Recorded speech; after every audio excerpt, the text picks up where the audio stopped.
work that we need to do. We need to investigate why do we gain interest in importation as against exploring what we have in Nigeria. So those are issues that we need to come to terms with and to engage relevant stakeholders. And that is why we have such platforms. If we have somebody just wrote on the message platform that he heard that Nigeria's barite is making, Nigeria will be making $300 million per year on barite only. So those are facts that we need to engage who is relevant, the minister, the ministry, and other. Thank you very much for the effort you are doing, and even other stakeholders on this platform this evening. We may not entertain questions now. It will be good for us to go to the next presentation. Then if you have a comment or a question, you can drop it on the chat box. Then later we can read out the question. Will that be okay? Oh, that's fine. Okay, perfect. Thank you very much, sir. Our second presentation will be by no other person but the president and founder of Women in Mining Nigeria. Everybody know her. She's a warhorse in the sector. She has been in the sector for decades now. And she'll be taking us on ESG. ESG is environmental, social, and governance, smart innovation, and other emerging issues in the mining sector. I think everybody on this platform know her. She is no other person but Honorable Engineer Janet Adeyemi. Madam, you're welcome. Thank you. Can you share my screen, please?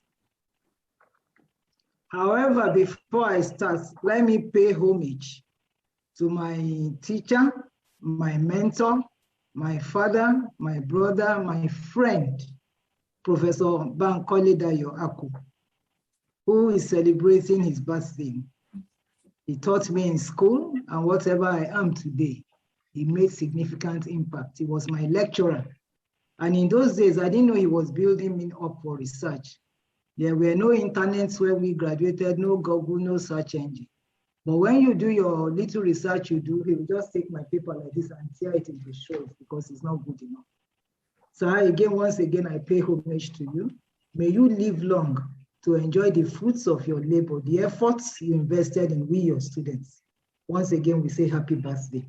And on behalf of Women in Mining, because when I shared this dream with you, you were there in the trenches, acting as consultant and guiding me until now, upholding me where I do well and advising me where I want to derail.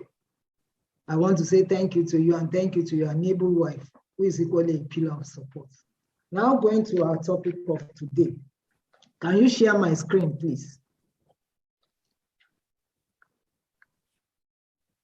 The topic says ESG and smart innovations and other emerging issues in mining. If you notice, we do these sessions every month because it's very important to us. We find out that there's a gap, there's a knowledge gap in the mining sector. And you cannot mine. I like how Mr. Patrick put it. You understand? If you don't search for knowledge, knowledge can't find you. We need to search for it, and you don't find it in the books. The books are probably to teach principles, but these days you have to cook up everything and bring everything together, map everything together to become important. And so that's why we do this. We commend those who are following, and I'm sure they are gaining something. And we like our critics too, because through them we want to learn. Slide 2. I came up with the acronyms you'll be finding because when you talk about ESG, that's environment, sustainability, and good governance. You know, we have lots and lots of abbreviations. I think that's the aim thing today. You know, so I don't have to run through it, but in case you have your hands on the paper, that's why I brought out the acronyms for you to see. Yeah, so go to the main paper, please. That's, I think, slide 3 or 4. Slide 4.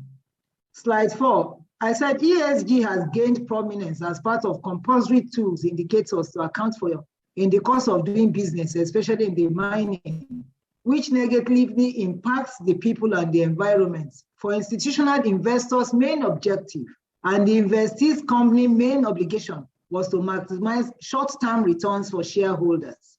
without regard for other factors like social and environmental impact. That is what it used to be. Before, if you go to Jos, where these women in mining started, I cried. I don't know if Emeka is on the line, he will testify. You see pits all over. And I like the way I invited my friend, Minister of Minerals and Energy from South Africa years back, when we were about to start the struggle on this thing. And she put it so gently. She said, they took our diamonds away on their crowns, and then they left holes where that became death traps for our children. And that is what it was in those days. But remember that awareness is becoming popular all over the world. You can't keep people, you can't shut them out permanently. And so I think investors equally realize this, that if they must have peace, they must come up with responsible mining. And so I will start off with where Mr. Patrick left off. Nigeria is eager to go into mining, good. Nigeria is eager to show up that they're a mining destination. But will they get the funding? No. No international funder we want to associate with them. The foreign investments will be very difficult for them to assess. Because why? The simple truth is that you must mine responsibly. You must have good mine plans. You must do what you call environmental audits, that is ESG auditing. You must have your GIA, that is gender impact assessment. You must have all those things in place for you to get funders. So one thing is for you to make all the noise gra-gra. People who will come and who will exploit you will always exploit you, but funding will be difficult. So the metals and mining sector is increasingly exposed to ESG risk, including concerns around emissions. That is some of the problems. We all know that emissions, you understand, are carcinogenic. Water, today you understand, when mining consumes a lot of water, and then pollution again into those water brings all manner of problems. Deforestation, which is responsible for part of the global climate challenges we have, and community relations.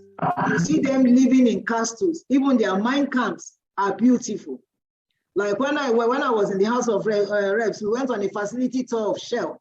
And when you go on their ship and you see how they are living and you see the surrounding houses around them, no wonder there was restlessness. So these are why ESG was introduced. Go to the next slide, please.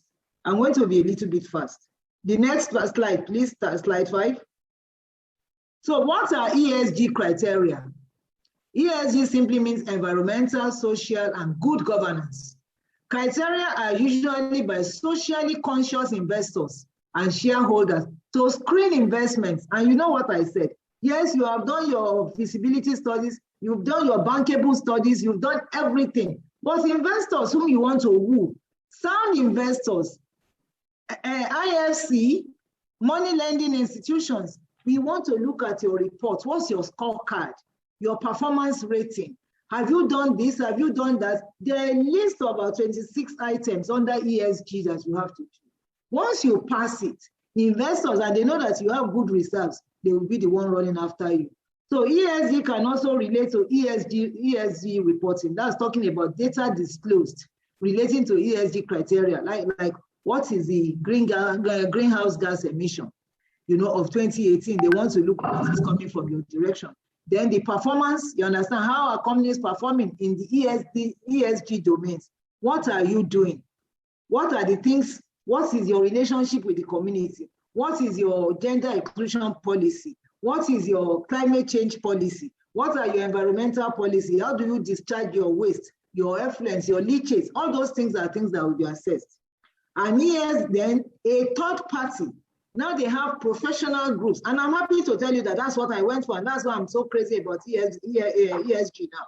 They now have companies, you understand, who do score rating and assessment by third-party company. So for young professionals here or professionals here, you can go and get certified so that you can be an ESG expert, and you can now rate companies to say, no, this company is fit, this company is not fit. Next slide, please. So I just used one. This is what you call carbon click ESG ratings explained. If you look at it, you find out that for you to rate, you need the 3 criteria, that's social, good governance, and environment. What are the components of good governance? You have shareholders' rights, risk management, tax transparency, anti-corruption. They are very critical with these things. And when we go, we know which ones are mandatory, which ones are voluntary. Because when you don't pay tax, there can't be any development. Then risk, we talk a lot about the risk. How do you manage your risk? Those are the impact assessments. And then you get that, by doing a thorough environmental auditing. How do you dispose your waste and things like that? Then the rights of the shareholders. The rights of the shareholders, are you really giving them something or just exploiting them? There are quite a number of multinational companies who are smart. They look at the laws of the country and now they not say, oh, we make you a shareholder. They go to the villages, especially in the oil companies. They make those village heads, those village chiefs shareholders. But do they get anything from them? Do they get any return? Same thing, you look at the social aspects, you are looking at health and safety, you are looking at customer responsibility, that is, you are looking at community impact, you are looking at labor standards. You come to environment issue, you are looking at climate, ecological resource use, and this is carbon click ESG ratings. And so those 3 things are called the pillar. That's the pillar they score. And then the ones I read are the teams, but the teams are expanding every day. As we speak now in COP26, which is going on currently in Europe, you'll be surprised that because most countries are making pledges, you understand, to end anything to do with carbon burning by 2050. You will find out that additional teams, you understand, may emerge. The next slide, please. The next slide. So the 3 pillars, like I've mentioned, are environmental, social, and governance. And then Investopedia defines ESG criteria as what I've mentioned. That is, the environment criteria has to do with action on climate change. Anything. The climate change, the global temperature currently is about 4.7 or 4.5 degrees centigrade. And if you ever have the opportunity of going to the upper part of Canada, and you see how the glaciers are melting, you see the flooding that is taking place globally now, it's because of the melting of ice. And so these are issues that has to be addressed. It's forcing a lot of adaptability on human beings. Then greenhouse gas emissions and reductions, which must be addressed through carbon trading. Then water usage. The next slide, please. Social criteria includes labor standards, how are workers paid, health and safety performance, the way a company treats clients and customers, human rights, diversity. Diversity under diversity, when you talk about diversity, you are looking at disabled people, you are looking at youth, you are looking at women, everybody, you are looking at whites, you are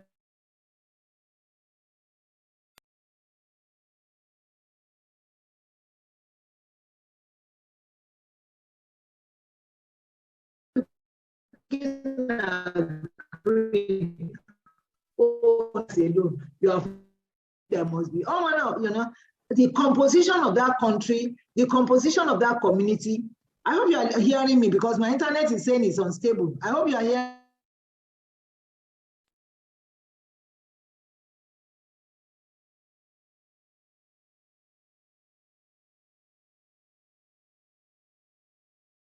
hearing. Me, sir.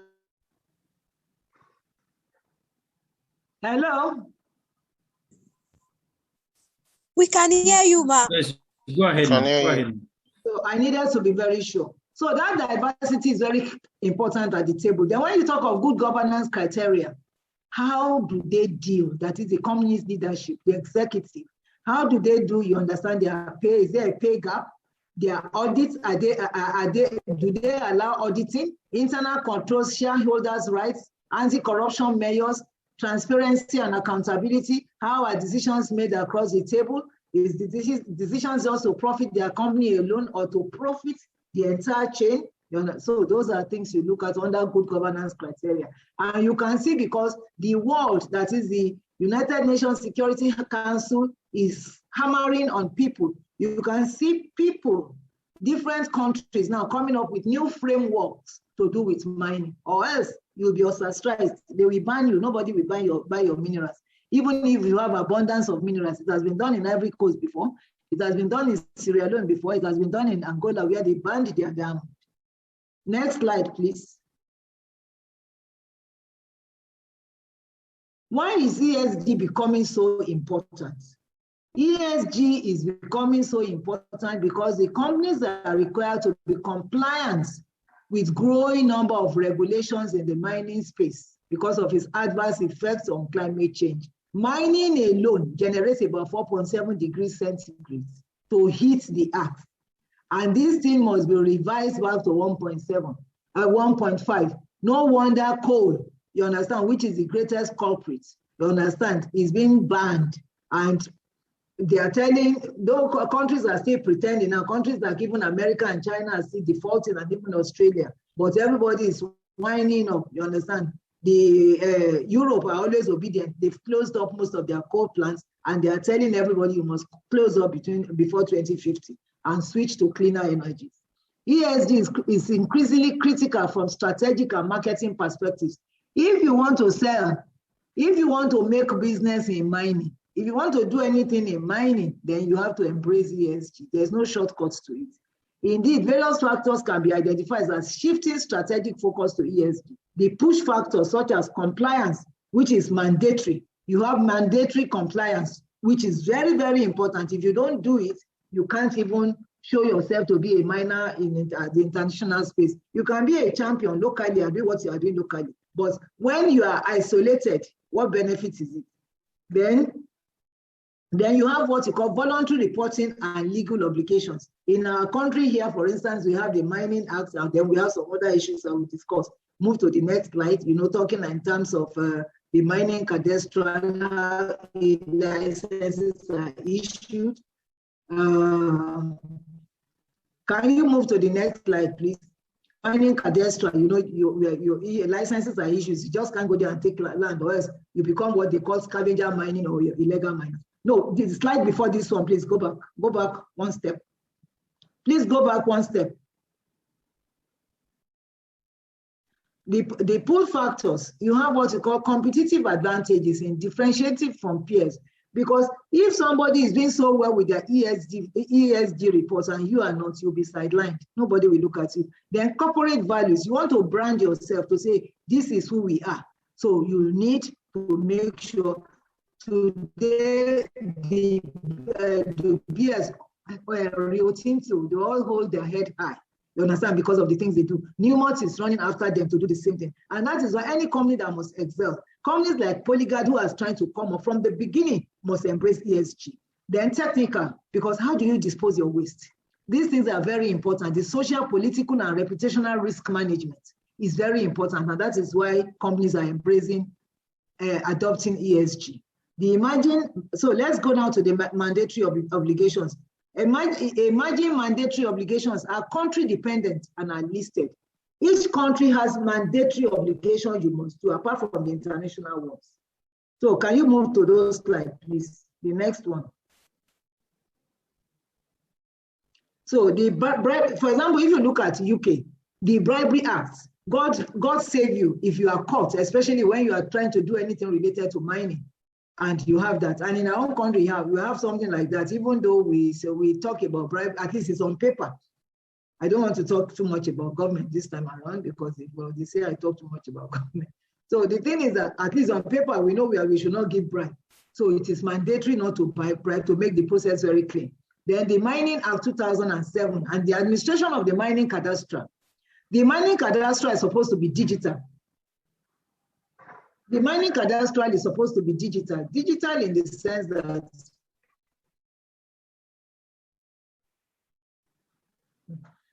they said I'm too fast, so let me be slow. The mining cadastral is supposed to be very digital.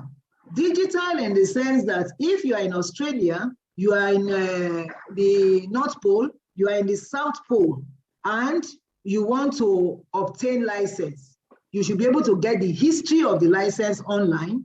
You should know when the license has expired. Immediately it's expiring and the person is not renewed, you should be able to apply. But I know we launched something like that under Governor Fayemi, is it 2 years ago or 3 years ago now? Time flies, but I don't know, I don't think it's yet activated.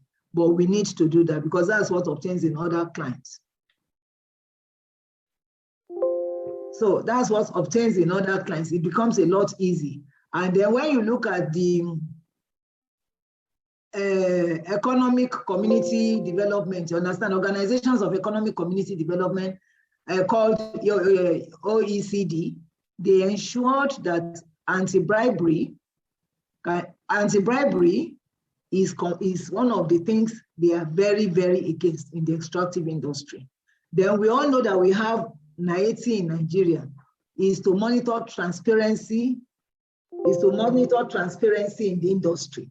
So the equivalent of that transparency initiative, we have equivalent domiciled in Nigeria as NAETI, and in every mining country is an NGO, you understand, but their own is to ensure that there's transparency. They give details, records of what happened. And we pushed for, Nigeria equally signed for the open governance partnership, where everybody is entitled to know what is happening in your extractive industry. Then we have a lot of criminal laws, that's EFCC, ICPC, among several others. Then you have in very same climate, you have what you call codification. That's the companies' miscellaneous reporting regulations. In such countries, especially UK and South Africa, very big companies, you understand, like Tonto, like Dubia, like Newmont, they, at the end of each year, when they are making the submission of their report, they have a code, which if they did not meet all the ESG regulations they have failed, they can't move forward. It's like you are filing your tax. So the same thing we are pushing for here. And I know myself, I work with Global Rights on that. We are still on it with Human Rights Commission. I pray we're able to get that through for Nigeria. Next slide. Next slide, please. Then you have what you call the voluntary codes. The voluntary codes, that is, they are not regulated right now, but it will help you if you do it. The Extractive Industries Transparency Initiative. This is an international set of standards which acts as a tool for countries to improve the management of their oil, gas, and mineral resources. Then you have responsible mining for each sector. Now, if you look at it, for my friends in Philippines, they have responsible mining chain for nickel. Now you have for gold, you have for silver, you have for diamond, which they call Kimberley certification process, because the meeting took place in Kimberley, South Africa. So these responsible mining principles intend to recognize and consolidate existing standards and instruments under a single framework. Already we held a meeting with the World Gold Council, with the PM and some few members.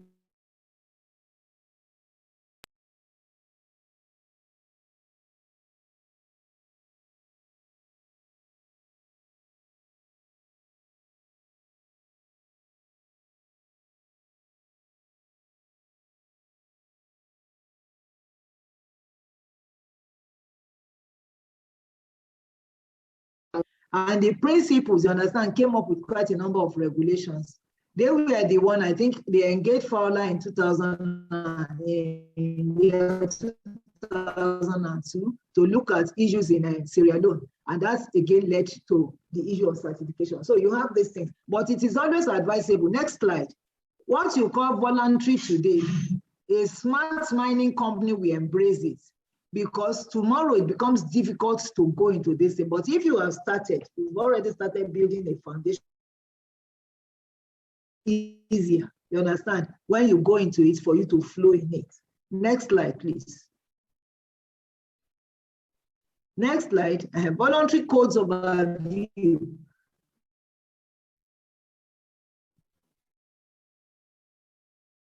I think we've talked about this. I think it's a repetition, maybe it's a mistake of whoever put the document together. Next slide, please. Next slide. Okay, go back to the previous slide. Let me take it. I know what they are trying to do. Go back to the next slide, please. Okay, when you look at this voluntary codes overview, if you look at EITI, for example, it's an international set of standards which acts as a tool for countries to improve the management. Responsible mining principles, I've talked about it. The United Principles, I've talked about it. So move to the EU trading policies. That's the next slide, please. So the EU emission trading policy. in the mining sector, we are not too current about this, but I know it's operational, especially when you are talking about jatropha trees in Ministry of Environment, because I consult in my private capacity with my company in Ministry of Environment. So you find out that the EU emissions trading schemes operate on a cap and trade basis. That is like a currency. If you are mining, your quantum of emission, you have a sealant. If you don't go beyond it, you get credit.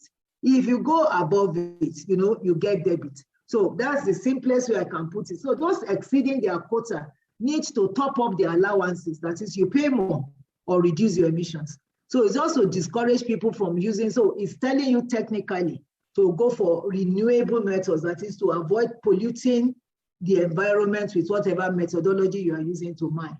Then International Council on Mining and Metals, ICCM. Sustainable Development Principles act as best practice framework for sustainable development within the mining, and they champion a lot of these innovations. So voluntary schemes in respect of emissions, there are a number of voluntary schemes. Can you move to the next slide?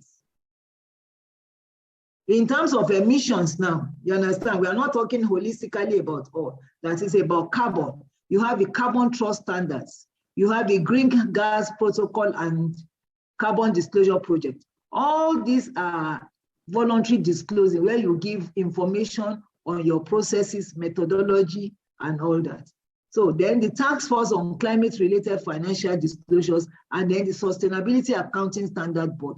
Any serious mining company, but now we start having the majors and minors, because right now we are all still scratching who are the mining companies in Nigeria. Let's not deceive ourselves. By the time the majors enter this country, we find all these things that will be very active. They follow them where they go. In fact, because they know they can't do anything if they are not there. Move to the next slide. The next slide, please.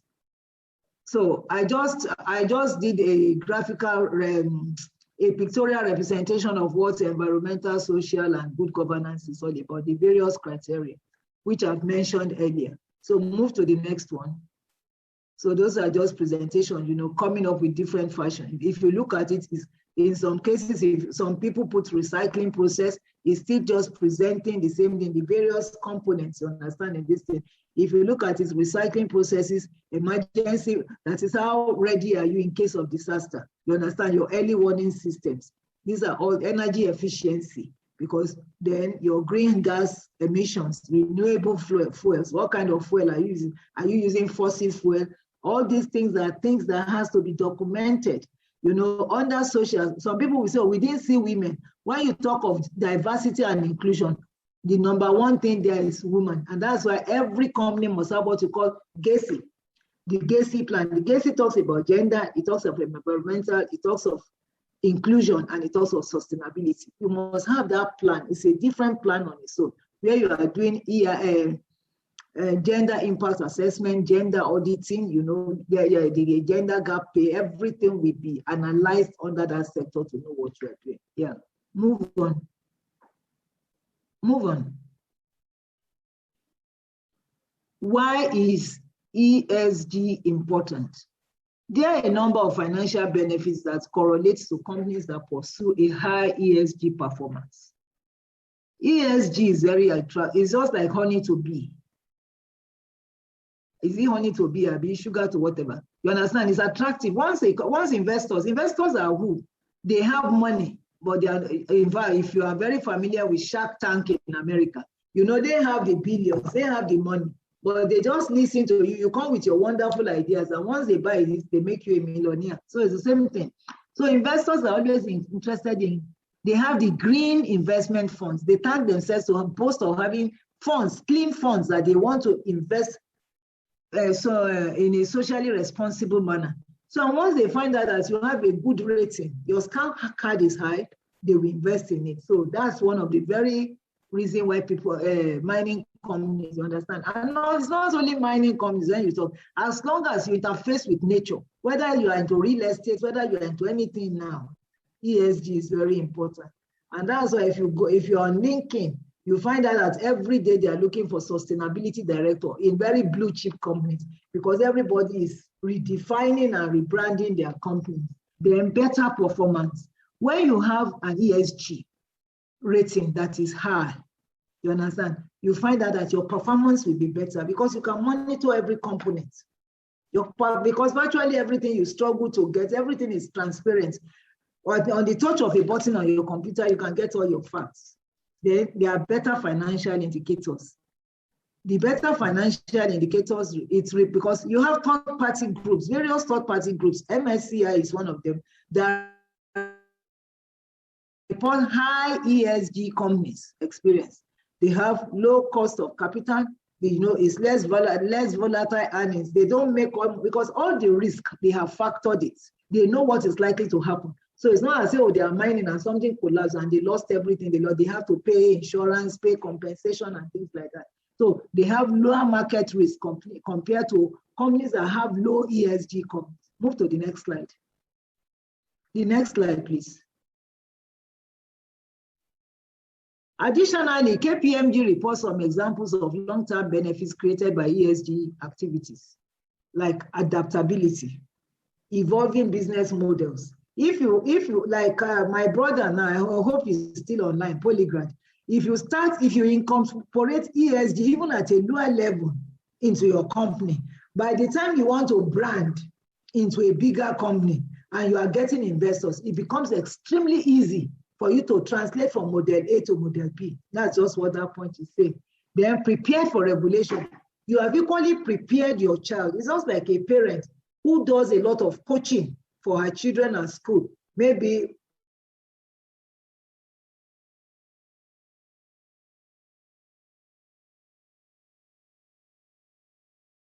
your children come, so that's the same thing ESG does for some of these companies. Innovation, it makes smart innovation extremely easy because you have existing data at hand. And data analytics is very important in innovation. Without data, you can't do much. Artificial intelligence lives on data. So you need data for innovation. Then positive brand image. People will say, because even the mere fact that everybody is shouting your company all over the world, you understand, makes you a star. Yeah, the next slide, please.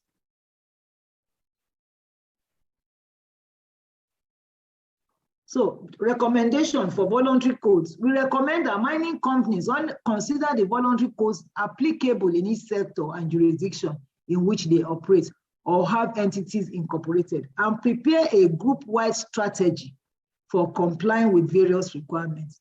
When considering which voluntary codes to subscribe to, it is worth bearing in mind that certain voluntary codes may become hard obligations in the future. And that is why I said, embrace everyone and start it even at your own level. Because in future, you might find it so difficult, you understand, to get in, especially the way ESG is the fastest growing thing globally now, if you look at the environmental arena.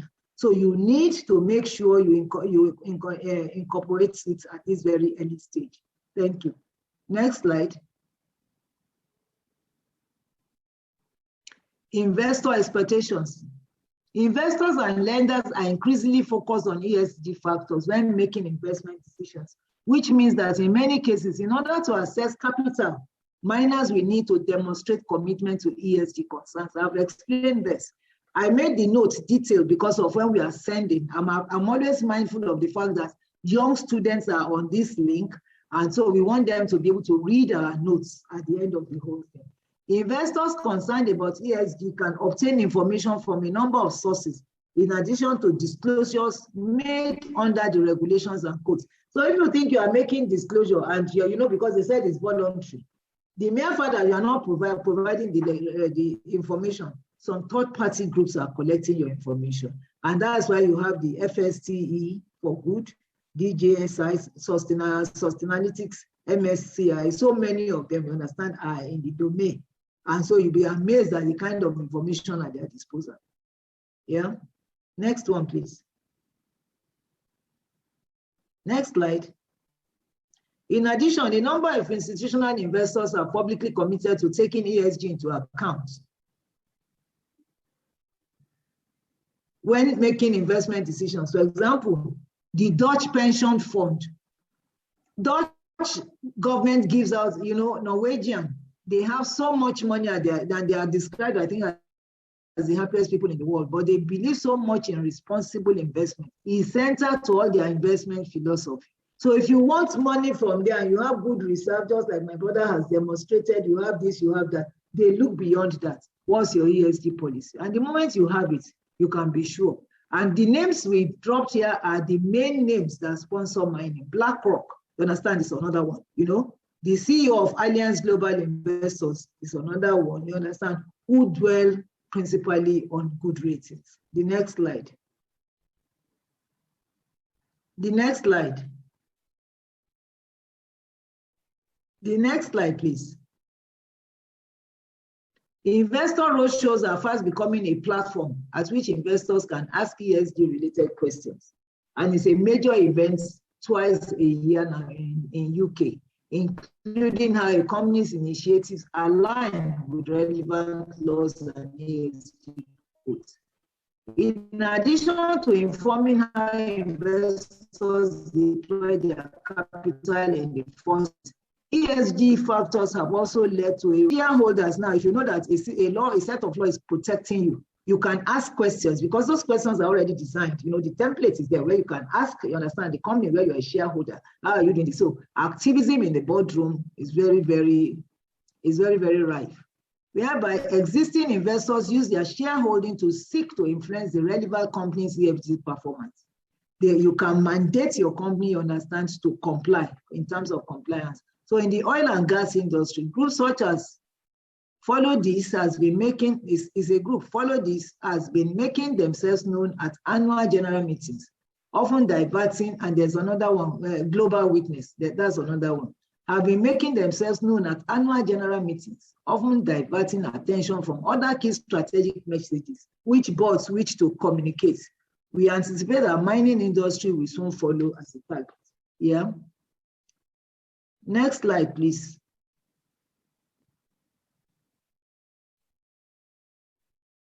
Alongside the increased investor focus in ESG, some lenders are also prescribing particular ESG principles that a company must meet in order to receive funding.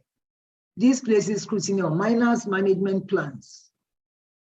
I will just state for emphasis because I've mentioned it. So the management plan, when you have your mine sites, what are your design plans, and then your management plan is very important. How will this assist the company in meeting its key performance indicators?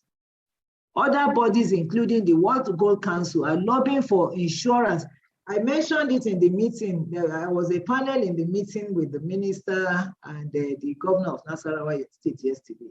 And I mentioned it that insurance, because we have two insurance companies that came for the session we held. And I said, even insurance companies now, can you imagine that these world bodies are lobbying them that, see, before you can even take any risk, you must see the ESG component in it. So before you know it, if people ignore this set and anxious to just produce, they'll be shut out, you understand, for mining opportunities. Thank you. So move to the next slide. Investors, in our experience, preparing and in some cases publishing a clear and robust ESG strategy will help to assuage investor concerns regarding the mining industry and to promote continued investment into the same. Such strategy should carefully consider both the mandatory and voluntary codes set out above, as well as your company's specific corporate values and overall strategic priorities. I think it's self-explanatory. I've said it over. Yeah, can we go to the slides on smart innovations? Smart innovations. Now we all carry our phone. Before, you know, I watched a program and they were talking to some, they brought to high school children in overseas. They brought the old phone and they were asking them that, what is this? In a quiz, they couldn't imagine what it was. You know, where we put our hand and we start dialing, oh, and you start doing that thing, going in circle.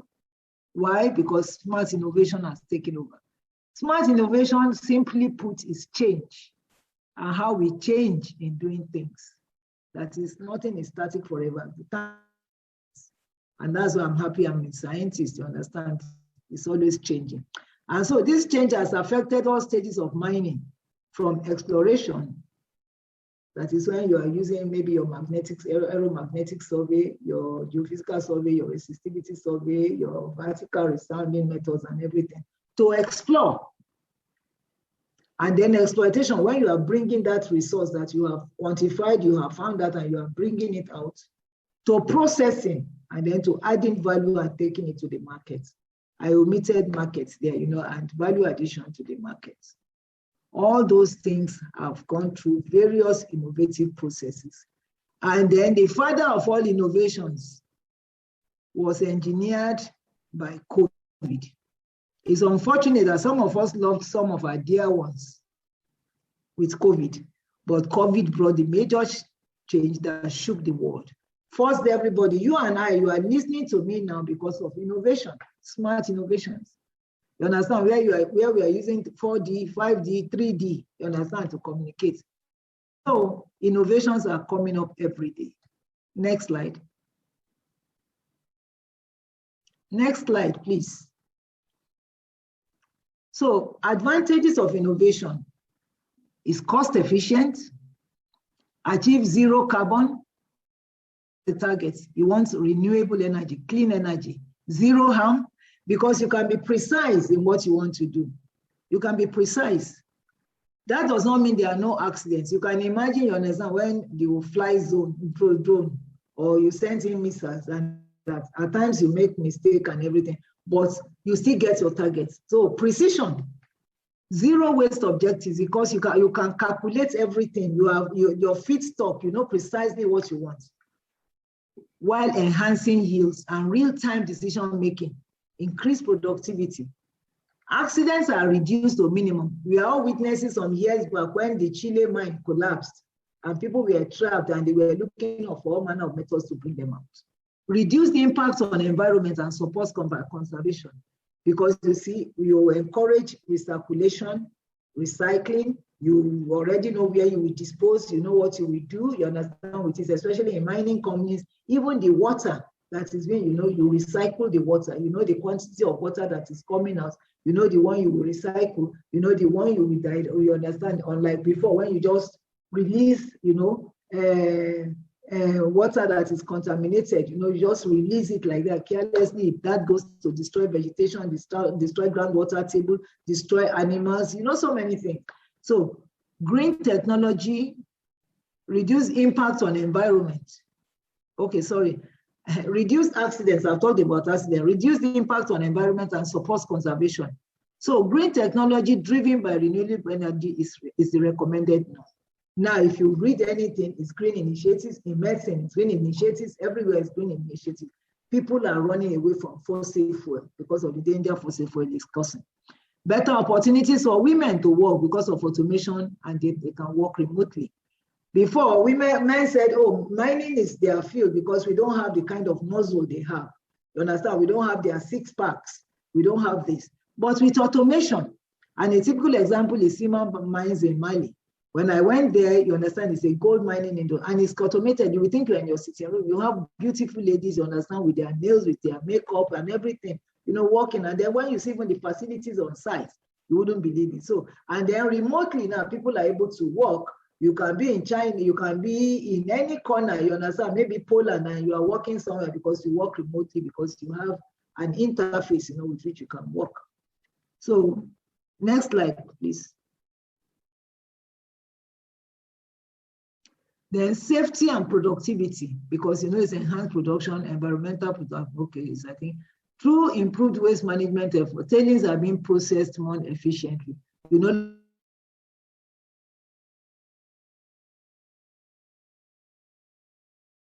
Innovations, of which there are thousands, since mining is one of the recently focused sectors on to reduce carbon emissions to address climate change. It hurts me when I still see children. And that is why we have started a program, you understand, where we say catching them young. It hurts me when I see children, you understand, and we are still teaching them B for ball, C for cat. Where are they going to use it?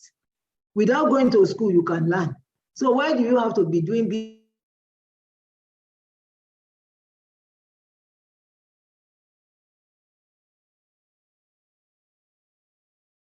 you understand, with materials, with innovative materials that they can put together, digestive system, they pieces it, they see how it works. Different kind of things they can mimic. These days, you can have a companion, without even having a human body. You have somebody who can communicate chats to you in lonely situations. All these things are smart innovations. And so the same thing we should start looking up to.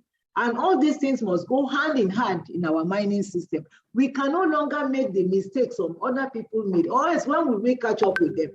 I remember when I was doing my master's in those days, they said water for all by the year 2000 or something.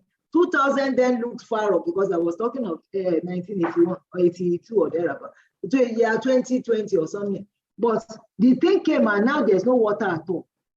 So the rest of the world, are we holding them down or they are giving us gap? So we must think twice and start thinking of smart ways. So it's not about mining alone, it's a holistic thing. Mining is so vast and no sector is superior to the other. Every aspect of it, from your gender issues to your child labor, to your host community engagement, to your laboratory things, to technical, to skilled people. Who are the miners you are going to use in the mining company? You need people, you understand, who can actually, do high profile mining. You understand? So the whole sector must be developed holistically for us to be able to, or else whatever earnings we have, again, will be cutted away through foreign exchange, because that means experts will dominate the environment. Our curriculum in the university, for instance, should start changing. We should start challenging our students. And I'm happy when I saw, I think, University of Ado-Ekiti or something, when their students, they did a robotic dog, and you can't see any difference between that black dog and a normal dog. So we should start challenging and coming up with smart innovations like that. Move to the next slide, please. Next.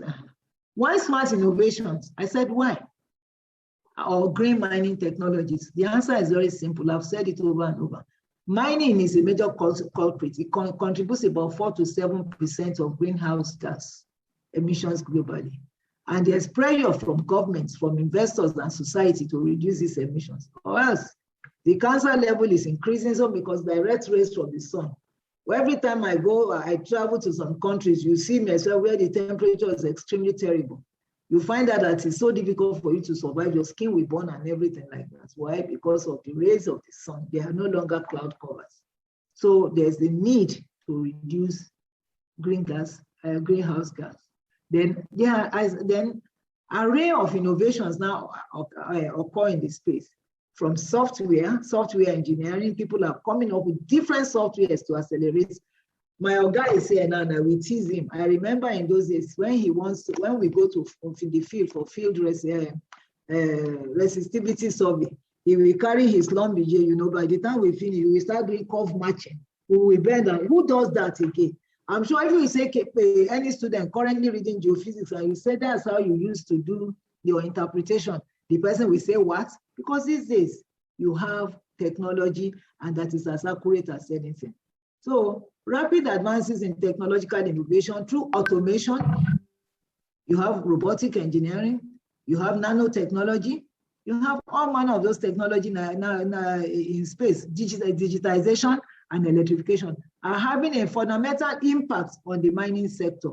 The innovations include technological innovations such as the use of wind turbines, photovoltaic cells, concentrated solar power, geothermal energy, ocean wave power. As long as something is dropping and hitting and generating, you understand you can generate power.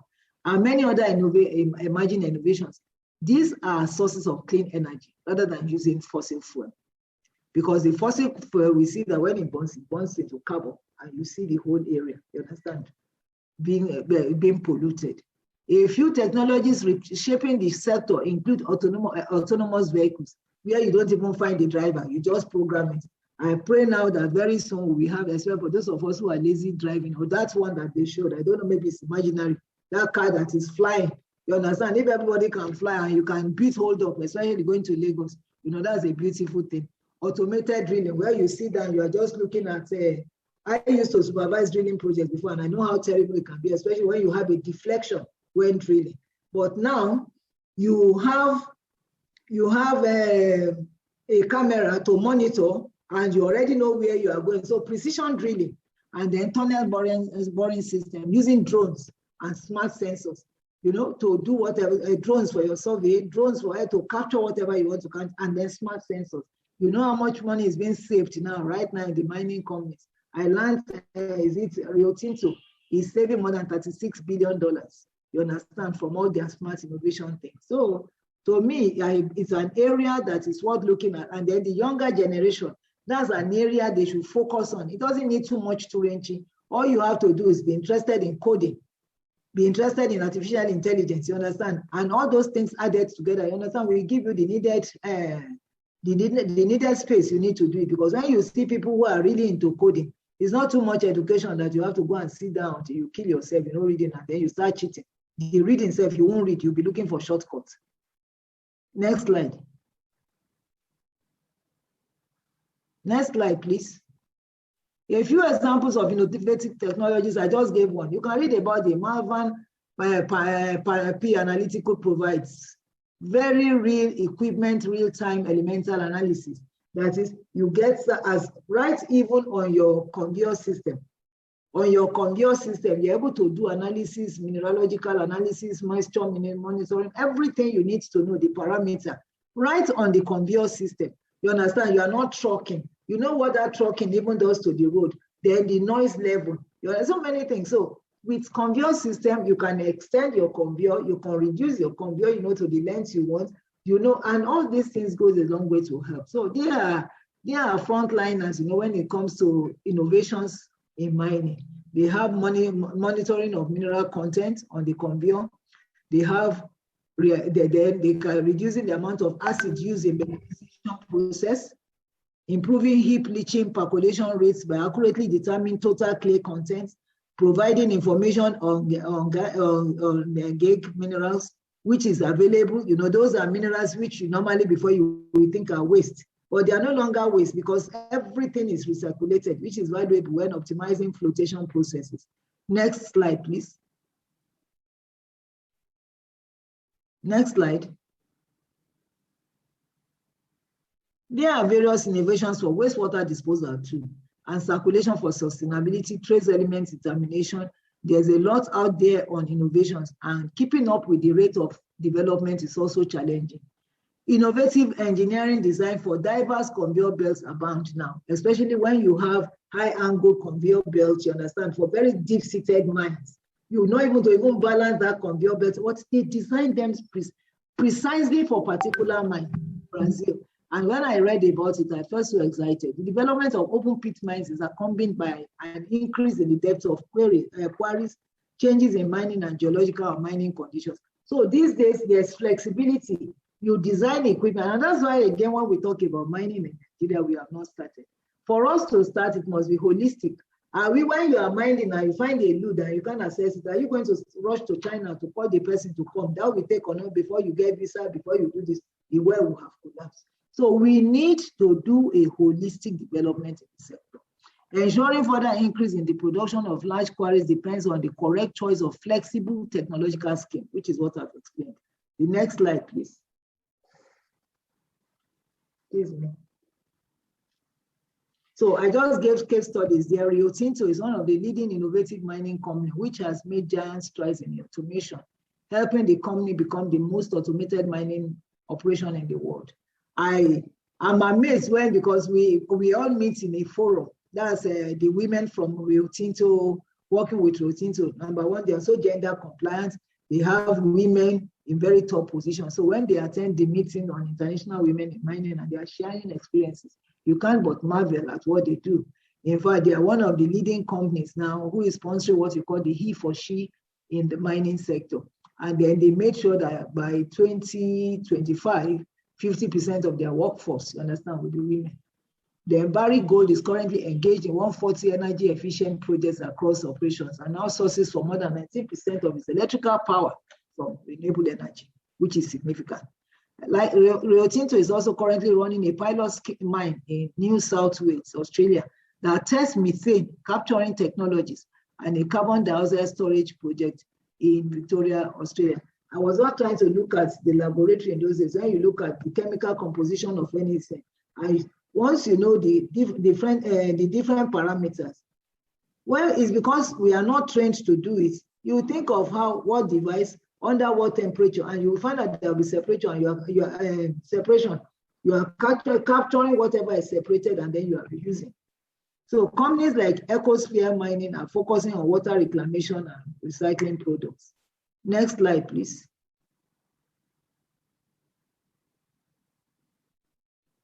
So we can read about all those things. Then in 2009, the Canadian government agency, Natural Resources, launched the Green Mining Initiative. They are very, in fact, they are very committed to that, to focus efforts on and developments on reducing the environmental footprint of mining through waste management, mine closure and rehabilitation. We mine and we just abandon the place as if they are animals that are living in that environment. These are things, you know, that has to be taken seriously. Next slide. Same thing with Northwestern University. I've discovered an inexpensive and environmental burning method that uses simple corn starch. You see why cassava for, again, because this is the synergy between mining and when you have your plots, the vacant land there, you can plant cassava, you understand? Instead of cyanide, that is using corn starch. I'm still interested in that. Instead of cyanide, to isolate gold from raw materials in a selective manner. Nearly all gold mining companies use toxic gold leaching processes to secrete the precious metal. As the gold mining industry continues to progress, the industry could very well be moving towards green initiatives too, because it's still a challenge, you know, using mercury. They introduced borax, but I think borax is also not getting the maximum benefits out. And so even here in Nigeria, people are shunning using borax. They still prefer their mercury. And mercury has its adverse effects on the central nervous system. Then the fishes, you know, they take it and it has effects. You know, when you take fish and you say we are eating pepper soup, we are consuming chemicals that are carcinogenic. Industrial companies are looking to AI to boost their planet operations, to reduce downtime, proactivity, schedule maintenance, improve product quality. I won't blame them. But let's see the consequences of all this. There's nothing that has benefits that doesn't have disadvantage. Let's move to the next slide. I think that should be about the last slide. However, achieving operational impact from AI is not easy. To be successful, these companies will need to engineer their big data to include knowledge of the operations. Big data, that is what we call data mining.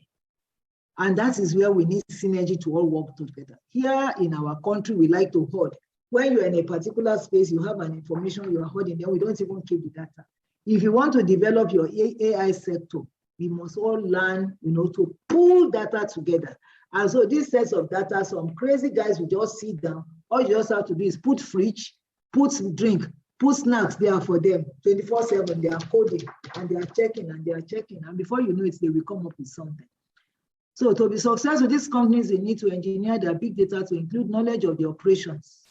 They will also need to form cross-functional data science teams that include the employees who are capable of bridging the gap between the machine learning approaches and process knowledge. You know, machine learning approaches, there are various machine learning approaches, and then syllabus. You have the Python language, you have various types, and also, but it's good if we introduce it at a very tender age. From age 4 now, in developed countries, they've started exposing them to coding.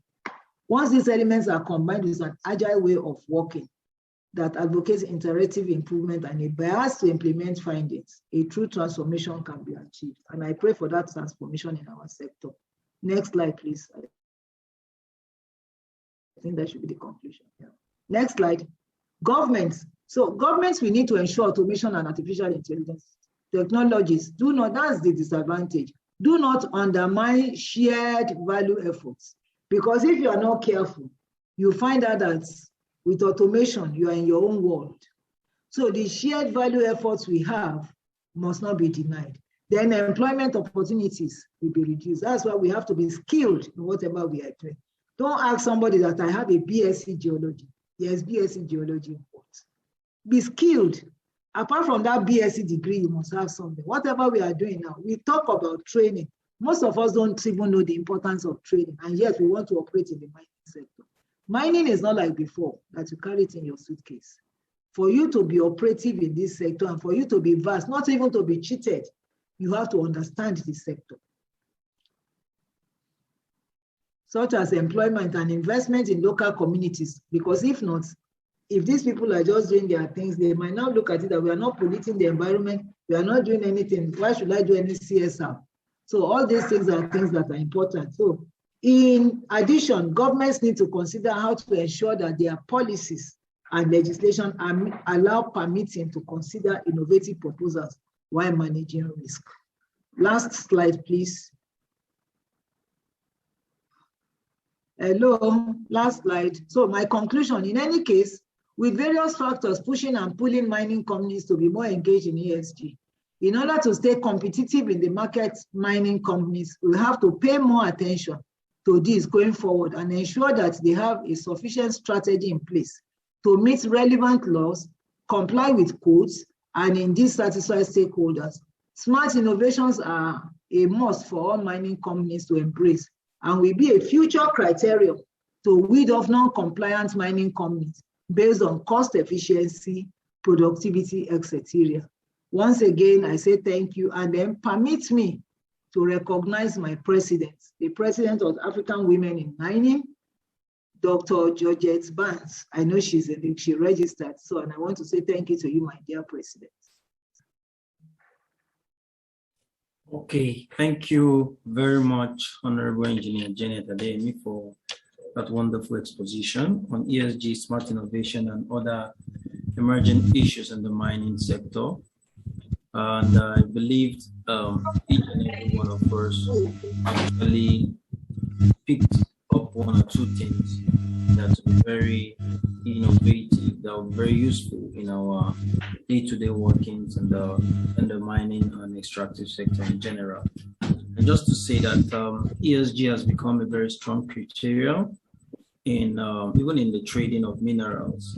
Without knowing the history of a particular mineral, there's in the global market, your trading of mineral will be very difficult now going forward. So it's imperative we put all these factors, the environmental, the social, and the governance factor into consideration as we go into full-time mining, especially young miners that are in this group or in this class at the moment.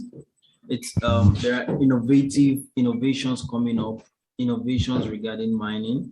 Mining has moved on from the manual and the non-conventional level to real tech mining process. So it's important for us to keep upgrading ourselves and arming ourselves with the right mining practice. Once more, I want to say thank you very much for this wonderful lecture. Let me just quickly go through the messages and to see if we have any questions for the both speakers. Okay. Great opportunity. Okay.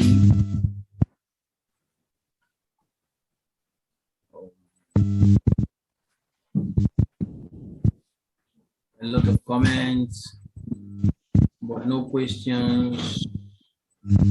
Now that the whole world is going into greener energy technology, what is the future of the use of barite in oil exploitation? I don't know if Mr. Patrick is still here. Yes, I'm here. Okay. I don't know. As we're going into green energy, what's the alternative to barite? Right, that's a very nice question. Barite actually has a multiplicity of use. I don't know if anybody needs to do internal body estuary. You will need to buy barium sulfate, barium milkshake, right? Barite is used in pharmaceutical industry, as I said before. It's equally used in your cosmetics. So barite is actually female friendly. Our barite contains element of vanadium. Vanadium is one of the strongest metal that is used in aeronautical engineering. So when we process out our barite, there are so many industrial use. And also barite is a construction mineral. I mean, if you look at the composition of barite and compare it with limestone, it can be used in building heavy constructions. If you want to construct roads, you need barite in some cases. It has more strength than granite. So barite will continue to be in use, apart from oil and gas. But then let's also be considered that despite the fact there is a renewable energy conversion that is coming up, oil and gas will still remain relevant in the next 50 years or more. So the market is still, and most of the mining jurisdiction or barite jurisdiction are going into extinct. In China, it has become an economic risk for them to export 4.2 specific gravity barite. The country doesn't allow it anymore.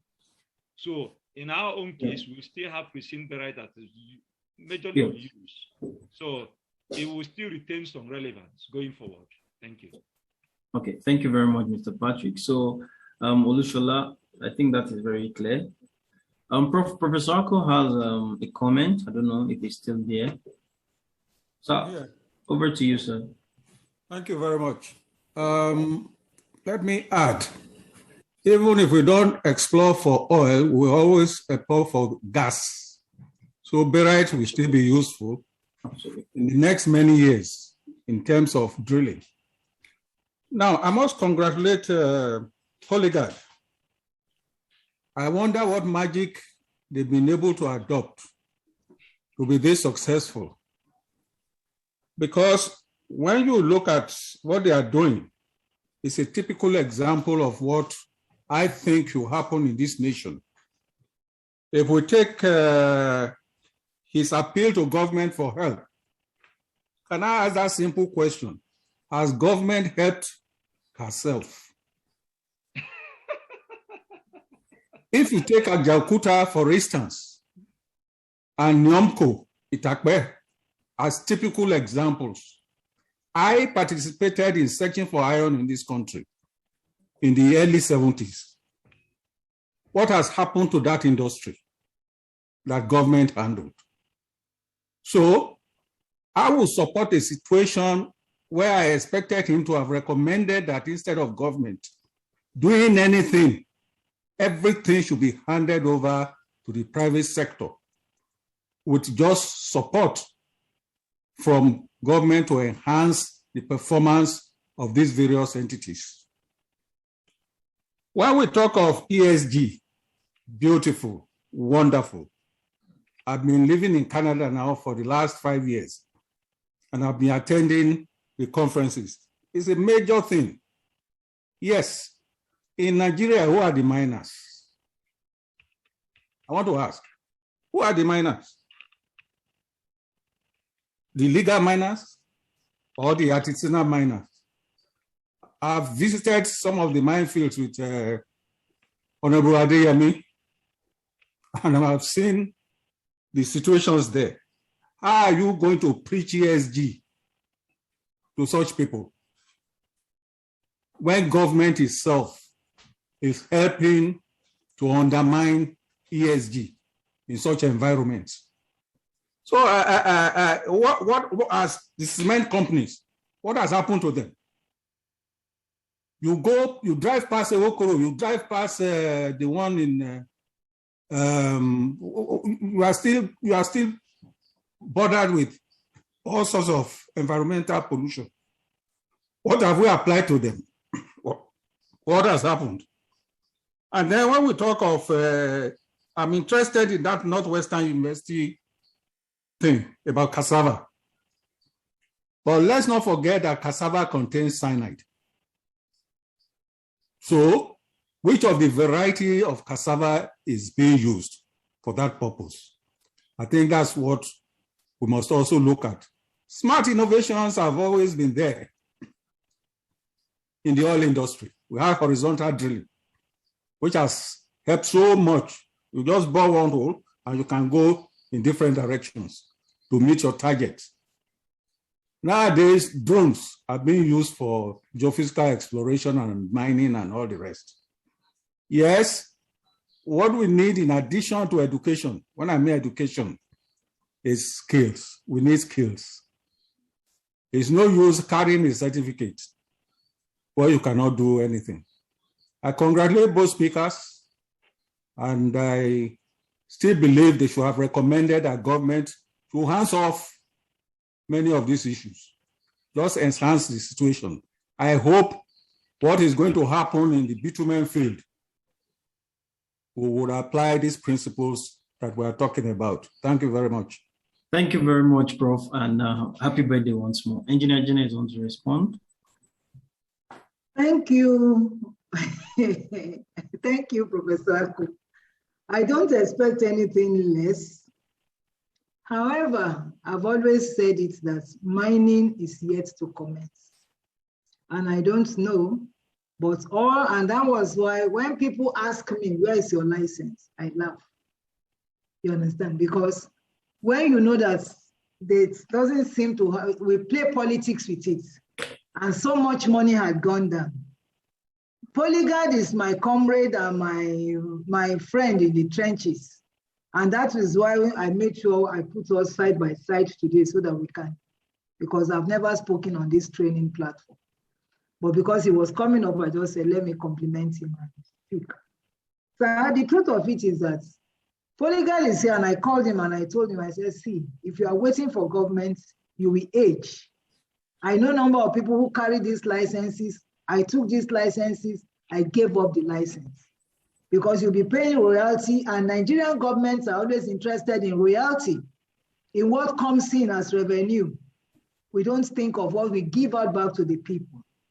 If mining must develop in Nigeria and you want facility, which people are willing to give, developed countries have all manner of policies that equally restrict their access to their resources. It's not as easy as our own. But if they must have it to be able to get funding, because mining is so capital intensive, we must do the right thing. And that is why this lecture is important, that laying a foundation. For example, this lecture, we will make sure we circulate the recordings as widely as we can. This lecture is very important because if you rely on government, for instance, went to set up the meeting that we have, you are thinking of marketing without connecting and looking for the miners. How do you now do responsible sourcing? Where is the link? So I think it's very, very important. And for everything you have said, in fact, when you talked about cassava, that was my question. I said, is it that the cassava was not properly refined? You know, they don't eat cassava like we take. Is that why they could use it, you understand, for what they are doing? But I think they have a species of cassava that they use that is not necessarily so high in cyanide, but it's worth investigating further and researching on, and which we will continue to do. And it could be a project.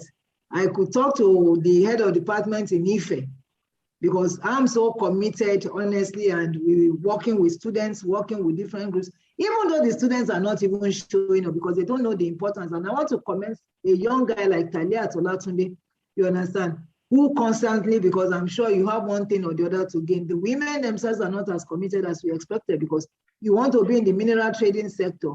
How will you know when somebody is offering you what, or understanding the regulations, understanding what you need to know?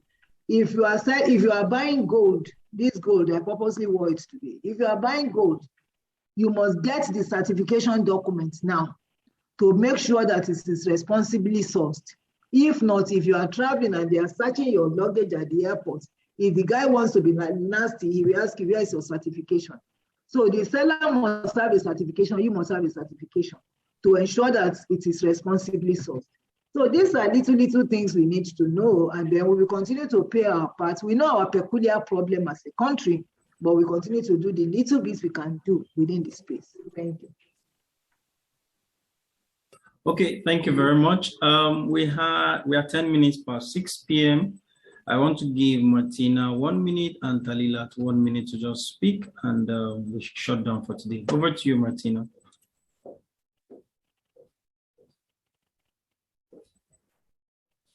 Yes, you can unmute your mic, Martina Umana.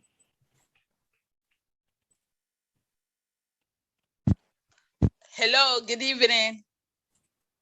Can you hear me? Yes, loud and clear. Go ahead. Okay. Martina Umana is my name, the national president of Female School Owners in Nigeria. A friend introduced me to this platform, and I was interested. But hearing from the engineer and the first speaker, because I came in a bit late because I couldn't join on time, I discovered that it's a profession and you must be trained to be able to do the business. And I've also heard about the government not assisting, not getting the loan and all that. As a young person, I'm not young in age, but in the business, how do you start? How do you go about it? I'm actually interested. And then also I want to thank our engineer also for talking about catching them young, because that is what my school is doing currently, going into technology, catching the children young.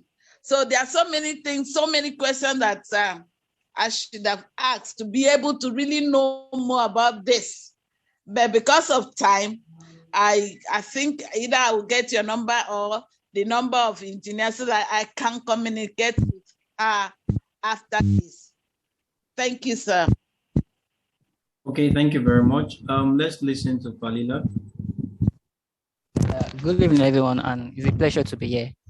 My question goes to Honorable Adeyemi, and this is with community development. I know a lot of quarries that have closed down due to money being tasked from our traditional monarchs. These are development mining companies. I just imagine a monarch just tasking 100 million every year from our mining companies. And how can these companies develop our communities? So my question now is, what can we do to solve this problem? I don't know if that was gotten very clearly. Who did you direct the question to? He said, Engineer Adeyemi, let me try. I said, Honorable Adeyemi. Okay. Can I go on, moderator? Yes, ma'am. Yes, ma'am. Go ahead. Thank you, Taliat. It's a very simple question. That's the vicious cycle of corruption. Nothing more. The vicious cycle of corruption is just what you have said. Because the traditional leader knows that the person who acquired the license probably does not even merit it. The traditional leader also knows that the person who acquired the license probably has greased somebody's hand to get it. The person who acquired the license probably oppressed, used his position, to chase out the existing owner of the land, you understand, to acquire it. So you can go on and on. And so when corruption comes into the system, there's no trust.